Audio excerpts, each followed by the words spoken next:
You have 3 seconds to name Wesley Snipes' best 90s action movie. Go! As the numbers tally, only 6 options remain. New Jack City, Passenger 57, Boiling Point, Rising Sun, Demolition Man, and Blade. If we're talking crime action, New Jack City reigns supreme. Horror action, Blade all damn day. Sci-fi action, Demolition Man is too silly to miss. But if we're simply counting hyper-violent, hard-boiled action fare, it's hard to elevate above Passenger 57. A lean, mean, bullet-laced blitzkrieg of thrilling throwback action made in the wake of Die Hard. In the film, Snipes portrays John Cutter, a badass airport security expert who finds himself in a hijacked airliner overrun by Charles, the Reign of Terror, Rain, and his undercover henchmen. Despite overtly adopting the Die Hard formula of isolating a grumpy, charismatic hero in a single location and pitting them against a troop of gun-toting terrorists, Passenger 57 soars above most cheap imitators and brazen knockoffs, and ascends into rarefied air as one of Snipes' most kick-ass action extravaganzas. With the film celebrating its 32nd anniversary this November, it's only right to give Snipes his just due.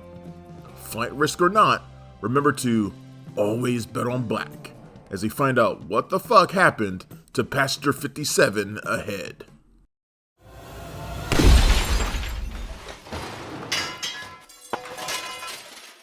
Checkered Hollywood filmmaker Stuart Raphael conceived Passenger 57's story following the infamous debacle of Mac and Me, one of the worst E.T. ripoffs known to man.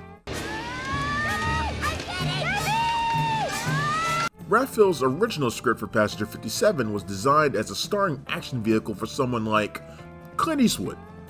The initial story involved a grieving loner en route to Spain to bury his son when Iranian terrorists suddenly overrun his airplane and divert it toward Tehran. Once the plane is redirected to Iran, Eastwood's character escapes captivity, captures several Iranian hostages, and exchanges them for American detainees.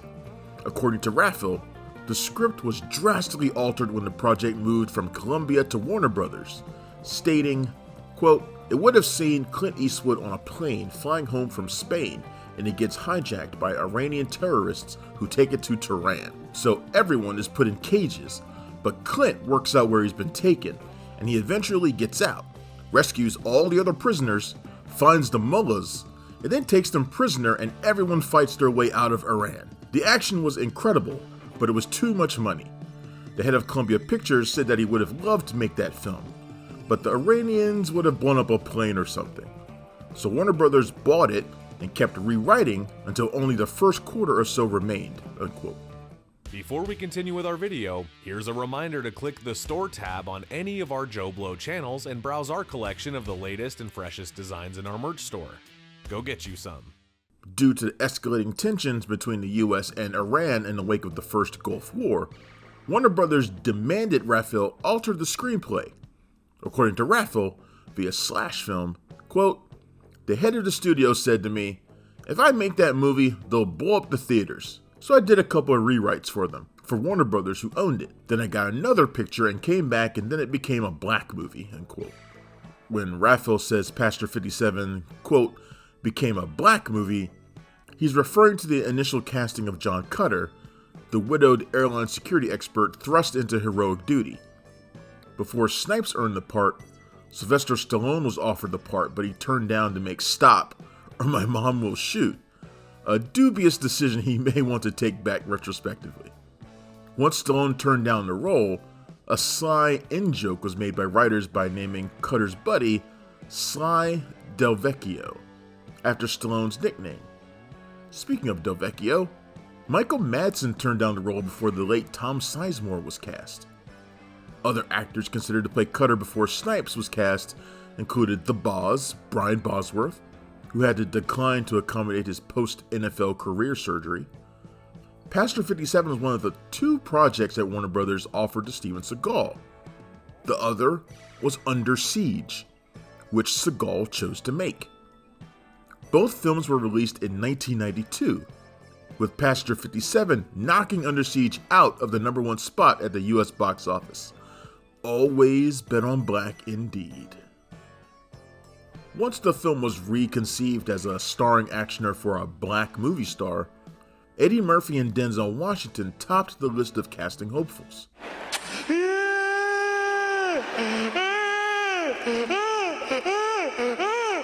Why do kids move so slow when they be crying? Looking back, it's hard to imagine anyone other than Snipes playing Cutter, especially given the number of authentic stunts he performed in the film. Before photography began, Passenger 57 was written to take place at night, but the script was changed to daytime to cut costs. Rewrites came from screenwriters Dan Gordon and David Lowery, the latter of whom recently passed away in July 2024.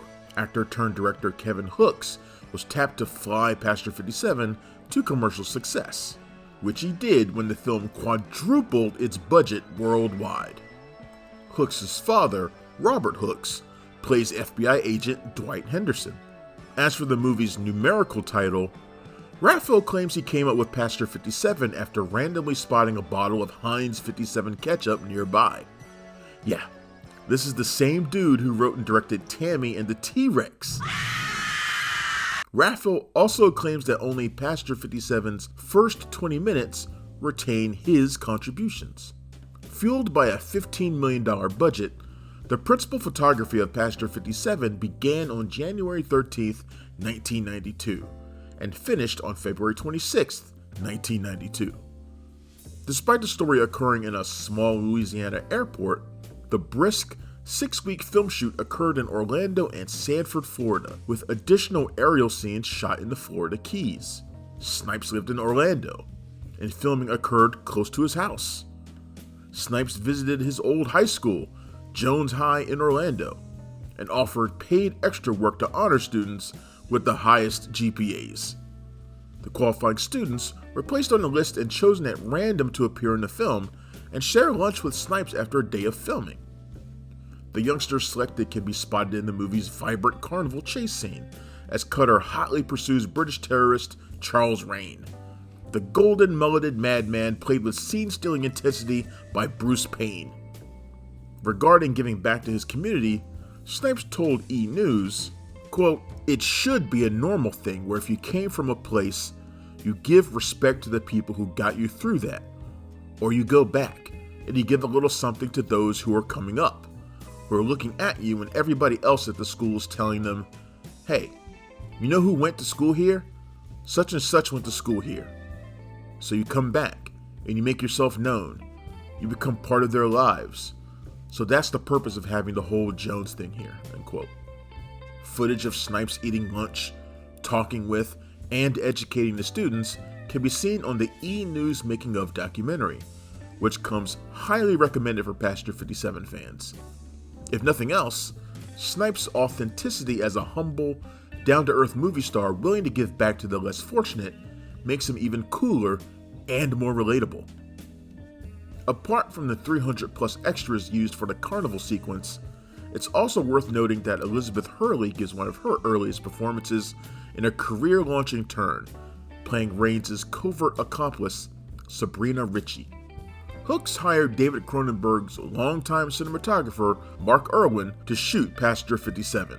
Irwin's previous credits include Videodrome, The Dead Zone, The Fly, and non-Cronenberg flicks The Blob, Fright Night Part 2, Dark Angel, Class of 1999, RoboCop 2, and more. Scenes set in Louisiana's Lake Lucille Airport were filmed at the Orlando Sanford International Airport. Due to the hasty schedule and budgetary restrictions, grounded scenes on the tarmac were often filmed at the authentic airport between landings and takeoffs. The airport control room and communication tower were photographed at the nearby Naval Air Station Sanford. The location was destroyed shortly after filming. Although producers originally intended to film at the Orlando International Airport, the airport was too booked and busy to accommodate filming. Instead, the Orlando Sanford Airport afforded Hooks and crew to utilize an 8,000-foot runway to choreograph several visceral action set pieces. The interior plane sequences were filmed in linear order to maintain continuity. As for other memorable scenes in the film, Cutter begins reading Sun Tzu's The Art of War on the plane en route to Los Angeles. Of course, Snipes would star in the loose, big-screen adaptation of The Art of War 8 years later in 2000, capping his iconic 90s action movie run. For the hijacking scene, Rich International Airlines provided an aircraft for the exterior shots. The pilot overtaken by Rain is a real pilot who worked for the airline. The model of airplane that Rain and his crew steal is a Lockheed L-1011 TriStar, easily identifiable by its triple Rolls-Royce motor. Another unforgettable moment in Passenger 57 comes when an old lady mysteriously mistakes Cutter for Arsenio Hall, the popular actor, stand-up comedian, and TV host. In a playful response, the TV show Martial Law poked fun at the confusion when Arsenio Hall's character is mistaken as Wesley Snipes after a woman states, "I just love doing Passenger 57. As for the ultimate showdown between Cutter and Rain on the tarmac, 0 stunt doubles were utilized. In addition to riding the motorcycle earlier in the film at his insistence, Snipes performed nearly all his stunts in Passenger 57. Despite producers protesting the decision, Snipes, Payne, and Hooks remained adamant that the fight scene be filmed without using body doubles and stunt performers. The absurd plot holes aside, the result is a brutally badass blitz of blood-soaked, brain-bashing bliss. In addition to a black director and movie star leading the way, Passenger 57's soundtrack was composed by iconic black jazz bassist Stanley Clarke, who worked on Boys in the Hood and the 5 Heartbeats 1 year earlier. Although the main theme was oddly omitted from the movie's official soundtrack release, it can be heard on the compilation album Stanley Clarke at the Movies. Stranger yet, the song Chaos on the Tarmac was remixed and used in the trailer for the Van Damme action flick Sudden Death, released 3 years after Passenger 57. While Hollywood mandates such inclusionary measures in 2024 as a kind of creative censorship, the black talent involved with Passenger 57 developed organically through earned merit, the way it should be. Passenger 57 touched down in theaters on November 6, 1992, instantly becoming a commercial success. The film took down Under Siege to become the #1 movie at the US box office. Ending its theatrical run, Passenger 57 grossed $44 million domestically, nearly tripling its production budget. The film added $22 million in overseas grosses, totaling $66 million globally before factoring in the home video sales and rentals. The film solidified Wesley Snipes as a bona fide action star, leading to a string of high-profile hits and misses for the actor in the 90s, including Rising Sun, Demolition Man, Drop Zone, Money Train, The Fan, Murder at 1600, U.S. Marshals, the Blade Trilogy, and The Art of War. Meanwhile, Kevin Hooks followed Passenger 57 with the action movie Fled, before returning to television where his career began. Critically speaking, Passenger 57 suffered its fair share of turbulence. The film boasts a paltry 30% on Rotten Tomatoes and a middling 50 Metascore, indicating average to subpar reviews. However, according to one of the film's longtime producers, Lee Rich, the movie struck a chord with audiences due to the comedic clips and refreshing one-liners that add comic relief to the action. It's a black thing you wouldn't understand. A black thing? I understand black things. As Rich told LA Times upon the film's release, quote, "You sit there for an hour and a half to be entertained. You walk out and you've had a good time. That's all you can ever ask of a movie. I think the violence and everything else, in action films, turns them off. If you can have a little humor with it, they accept it for what it is," unquote. Despite Passenger 57 launching Snipes' career as a legitimately bankable action movie star, it's interesting to note that outside of Blade, Snipes never made a sequel to his popular 90s action movies. Now that we're all caught up, it's time to ground this motherfucker and say, that's what the happened to Passenger 57. The title was inspired by a goddamn ketchup bottle, and the story was conceived by the man who gave the world Mac and Me. The dramatic action was originally meant as a starring vehicle for a white action hero like Clint Eastwood or Sylvester Stallone, before Wesley Snipes won the part over Eddie Murphy and Denzel Washington when the project was retooled for a black actor. Snipes was in total control while on the set, performing most of his own stunts and actively repaying his career successes to his Orlando stomping ground by giving local honor students paid background extra roles. Fly hard ripoff or not, Passenger 57 remains one of Snipes' best 90s action flicks, and John Cutter still holds as one of his most badass movie characters. If any of Snipes' halcyon day action characters deserves a sequel, it has to be John, smooth as butter, Cutter. And here at JoBlo, Passenger 57 is probably in our action movie Hall of Fame. In fact, we've covered this movie so much, including in a recent Real Action, that Wesley Snipes thanked us personally. No, Wesley, thank you.